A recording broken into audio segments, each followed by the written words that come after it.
अंधी भिखारिन मंदिर के दरवाजे पर जाकर खड़ी हो जाती थी।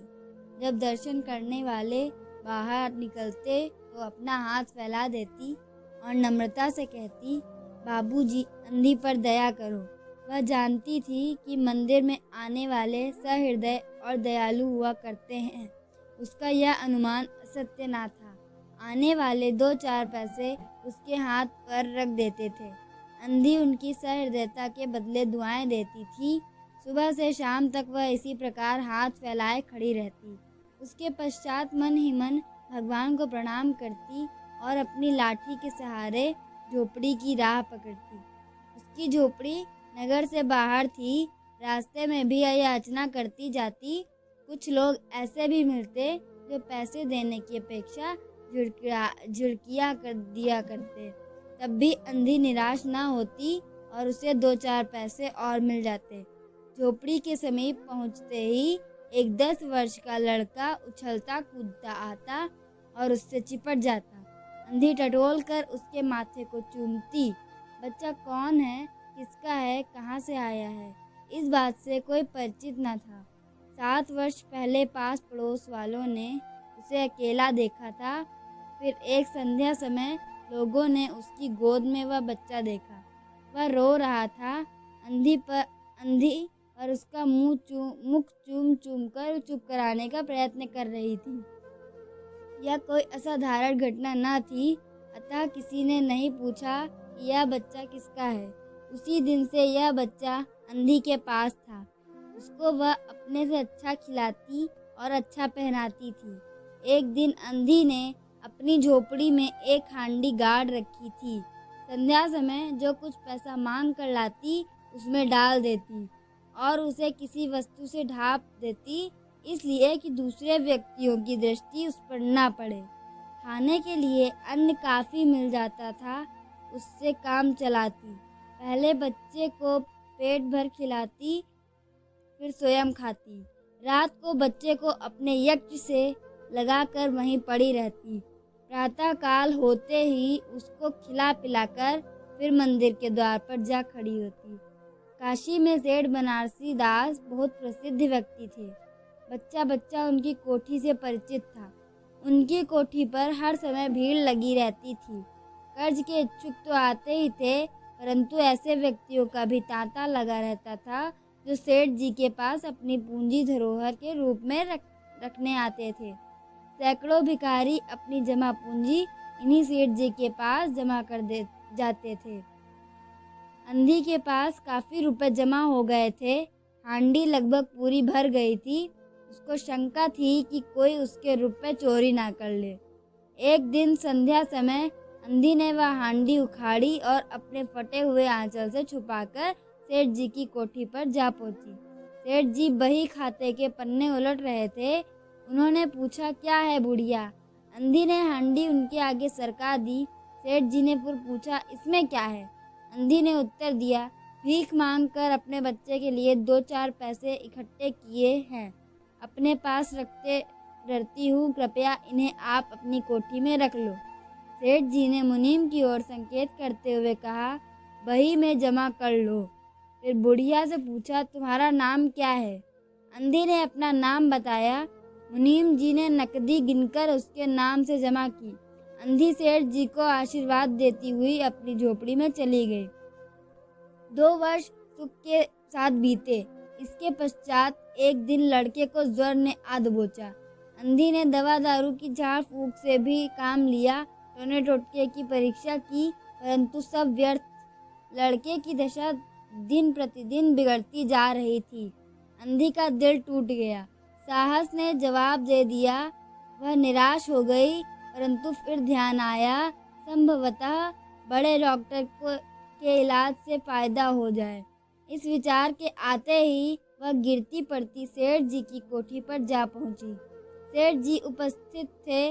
अभी ने कहा, सेठ जी, मेरी जमा पूंजी के रुपए मुझे मिल जाएं तो बड़ी कृपा होगी।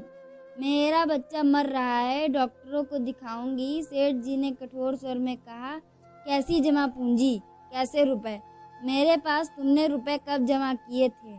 अंधी ने रोते हुए उत्तर दिया, 2 वर्ष हुए मैं आपके पास कुछ रुपए धरोहर के रूप में जमा कर गई थी। उनमें से कुछ रुपए दे दीजिए, बड़ी कृपा होगी। सेठ जी ने मुनीम जी की ओर रहस्यमय दृष्टि से देखते हुए कहा, मुनीम जी जरा देखना तो इसके नाम पर कुछ पैसा जमा है क्या? मुनीम जी सेठ जी के संकेत को समझ गए, अतः वही देखने का झूठा बहाना करते हुए बोला, नहीं इसके नाम तो एक पाई भी जमा नहीं है।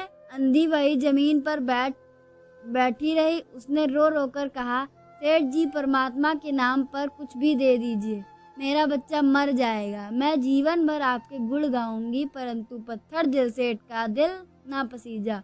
सेठ जी ने क्रुद्ध होकर उत्तर दिया, जाती है ये नौकर को बुलाऊं? अंधी लाठी टेक कर खड़ी हो गई और सेठ की ओर मुख करके बोली, अच्छा भगवान तुम्हें बहुत, कहकर अपनी झोपड़ी की ओर चल दी। यह एक आशीष ना था, बल्कि एक दुखिया का शाप था। बच्चे की दशा बिगड़ती गई, दवा दारू हुई ही नहीं तो फायदा कैसे होता।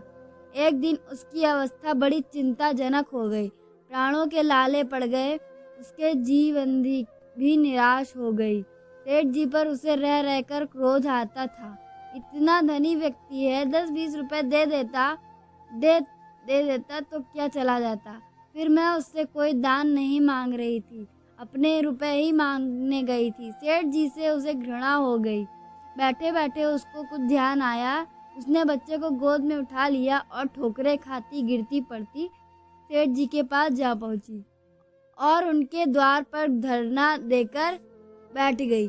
बच्चे का शरीर जोर से भवक रहा था और अंधी का कलेजा भी। एक नौकर किसी काम से बाहर आया। अंधी को बैठा देखकर उसने सेठ जी को सूचना दी। सेठ जी ने आज्ञा दी कि उसे भगा दो। नौकर ने अंधी को चले जाने को कहा, किंतु वह उस स्थान से नहीं हिली। मारने का भय दिखाया पर वह टस से मस ना हुई। उसने फिर अंदर जाकर कहा कि वह नहीं चलती।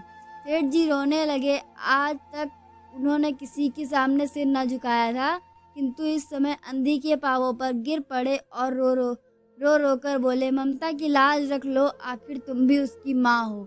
चलो, तुम्हारे चलने से वह बच जाएगा। ममता शब्द ने अंधी को विकल कर दिया। उसने तुरंत कहा, अच्छा चलो। सेठ जी सहारा देकर उसे बाहर लाए और फिटन पर बैठा दिया। फिटन कोठी की ओर दौड़ने लगी। उस समय सेठ और अंधी भिखारिन दोनों की एक ही दशा थी। दोनों की यही इच्छा थी कि शीघ्र से शीघ्र अपने बच्चे के पास पहुंच जाए। कोठी आ गई। सेठ जी ने सहारा देकर अंधी को उतारा और अंदर ले जाकर उसे मोहन की चारपाई के समीप खड़ा कर दिया। उसने मोहन के माथे पर हाथ फेरा। मोहन पहचान गया कि उसकी माँ का हाथ है। उसने तुरंत नेत्र खोल लिए और उसे अपने समीप खड़े हुए देखकर कहा, माँ तुम आ गई? अंधी ने स्नेह भरे स्वर में उत्तर दिया, हाँ बेटा, तुम्हें छोड़कर कहाँ जा सकती हूँ। अंधी भिखारन बुढ़िया मोहन के सिरहाने बैठ गई और उसका सिर अपनी गोद में रख लिया। मोहन को बहुत सुख का अनुभव हुआ और उसकी गोद में सो गया। उसी दिन से मोहन की दशा अच्छी होने लगी और 10-15 दिनों में वह बिल्कुल स्वस्थ हो गया। जो काम हकीमों के जोशांदे, वैद्यों की पुड़िया और डॉक्टरों के मिक्सचर ना कर सके, वह अंधी की स्नेहमयी सेवा ने पूरा कर दिया। मोहन के पूरी तरह स्वस्थ हो जाने पर अंधी ने विदा मांगी। सेठ जी ने बहुत कहा कि वही रह जाए, लेकिन अंधी न मानी। वह चलने लगी तो सेठ जी ने रुपयों की एक थैली उसके हाथ में दे दी। अंधी ने पूछा, इसमें क्या है? सेठ जी ने कहा, इसमें तुम्हारी धरोहर है, तुम्हारे वे रुपए, मेरा वह अपराध। अंधी ने बात काट कर कहा, ये रुपए तो मैंने मोहन के लिए इकट्ठे किए थे, उसी को दे देना। अंधी ने शैली वही छोड़ दी और लाठी टेकते हुए चल दी। बाहर निकलकर उसने फिर घर की ओर नेत्र उठाए। उसके नेत्रों से अश्रु बह रहे थे, किंतु वह भिखारिन होते हुए भी सेठ से महान थी। इस समय सेठ याचक था और वह दाता थी।